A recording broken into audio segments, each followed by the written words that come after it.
Okay, so you want to own a golf course. Buy the land, grow some grass, charge people to walk around and hit a ball.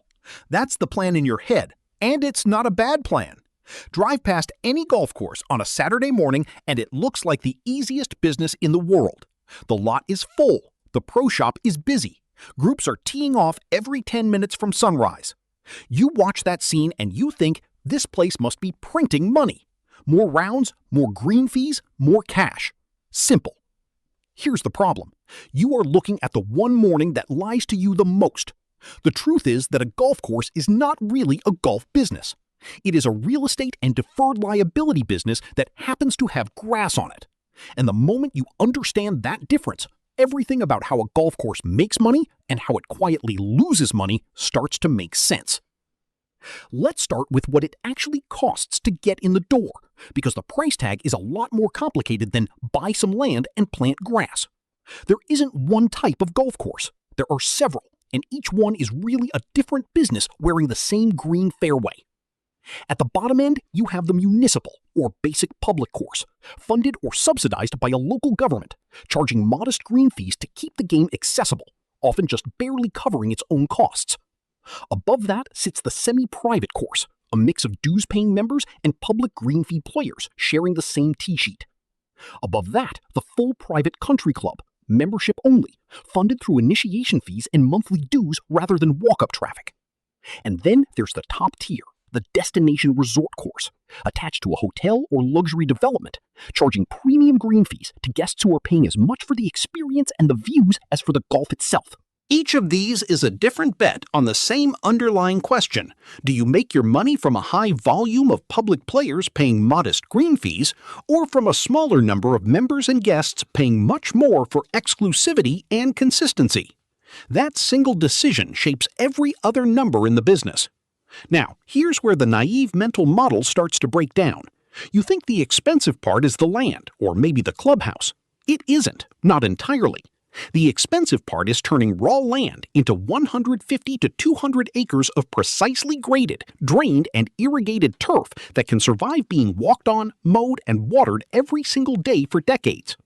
An 18-hole regulation course commonly runs $3 million to $15 million to build, sometimes considerably more for a championship-caliber layout, with per-hole construction costs of $110,000 to $390,000, covering fairways, greens, tee boxes, and drainage before a single premium feature like a water hazard is added.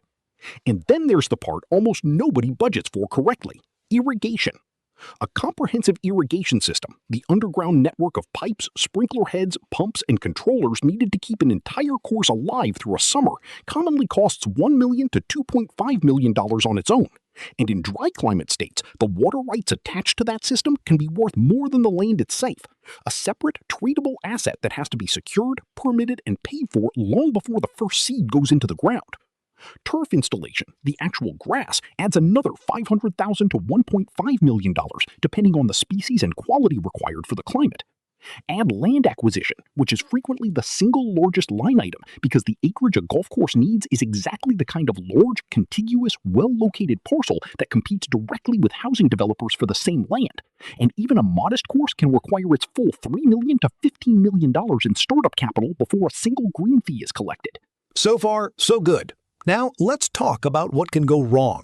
Ongoing maintenance is the next trap, and it's a bigger one than people expect, because unlike a building that mostly just sits there, a golf course is a living, growing thing that requires constant intervention, or it visibly, immediately declines. Annual maintenance for a standard 18-hole course typically runs $500,000 to $1 million a year, covering mowing, fertilizing, pest control, and equipment. And upscale private clubs routinely spend well over $1 million annually just to keep conditions at the standard their members expect. This is not a cost you can defer the way you might delay repainting a building. Skip a season of proper turf maintenance and the greens can take years to fully recover, during which every player who walks the course notices, tells other players, and the club's reputation, its actual asset, quietly erodes. Here's the decision that trips people up. Do you spend aggressively to maintain championship-caliber conditions, or do you scale maintenance back to protect cash flow in a slow year? Cutting back feels like the responsible financial move in the moment. Smaller crews, less fertilizer, stretched out mowing schedules. But golfers are unusually sensitive to condition compared to almost any other customer in the leisure industry, and a course that lets standards slip even briefly can see member resignations and green fee traffic drop for years after conditions actually recover, because the reputation damage outlasts the actual dip in quality. Spending aggressively protects that reputation, but it locks in a largely fixed cost that has to be paid whether the weather cooperates or 15 straight weekends get rained out. Neither option is wrong, but whichever you choose, you've made a bet on how much your revenue can tolerate, either a shrinking course or a shrinking bank account. Now, here's the part of this business that actually explains everything else: the membership deposit. For decades, private clubs across the country sold memberships not as a simple annual fee, but as a large upfront deposit, sometimes tens of thousands of dollars, that the club promised to refund the member or their estate after a set period, often 30 years, once someone else joined to take their place. This structure existed for a specific reason.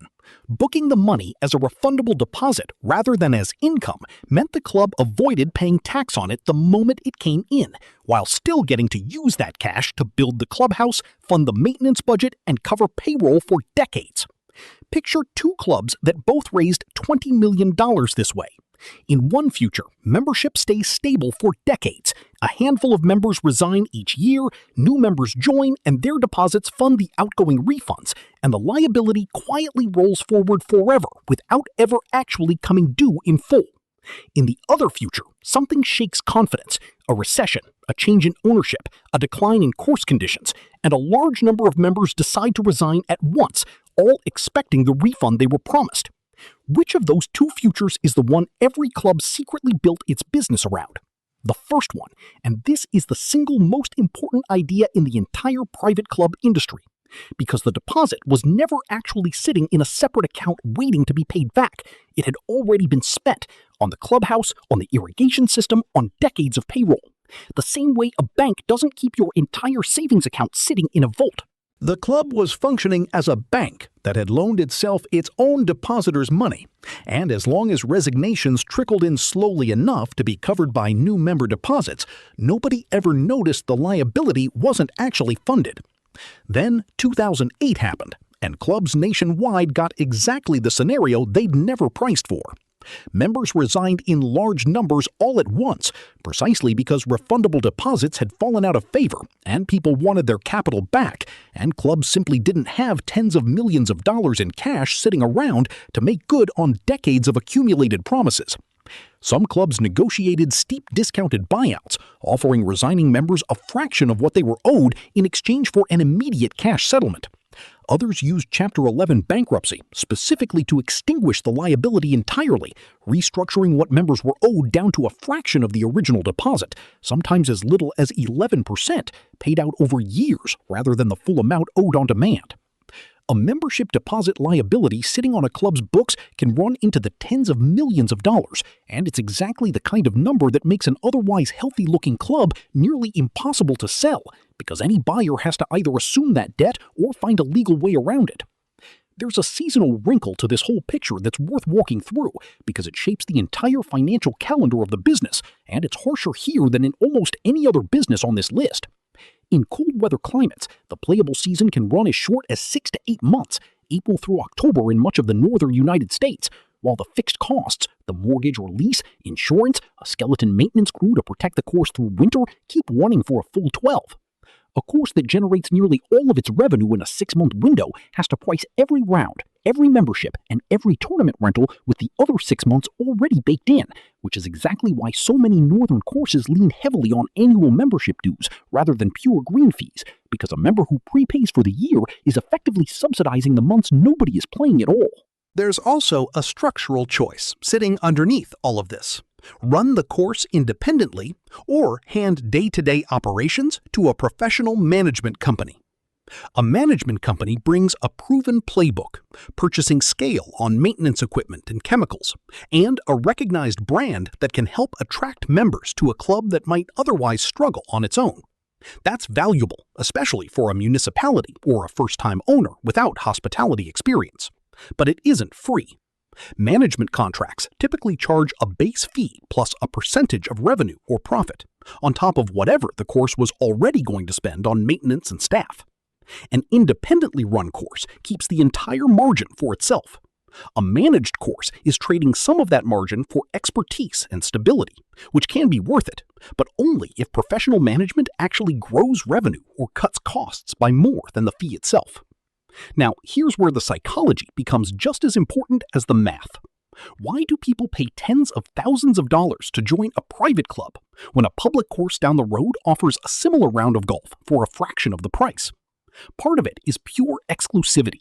A waitlist and an initiation fee function exactly like a velvet rope, and the harder a club is to get into, the more valuable membership feels to the people who make it in. Part of it is anchoring. A handful of premium membership categories, corporate, family, senior, are almost always displayed together, so that the mid-tier option feels like the sensible choice compared to the top of the list. And part of it is that golf, unlike almost any other recreational purchase, is deeply tied to business networking and social status, which means the psychological return on membership was never really about the 18 holes at all. Clubs design the physical experience to reinforce this. A formal dress code, a members-only dining room, a bag drop attendant who already knows your name. All of it signals that you've paid for belonging to something exclusive, not just access to a golf course.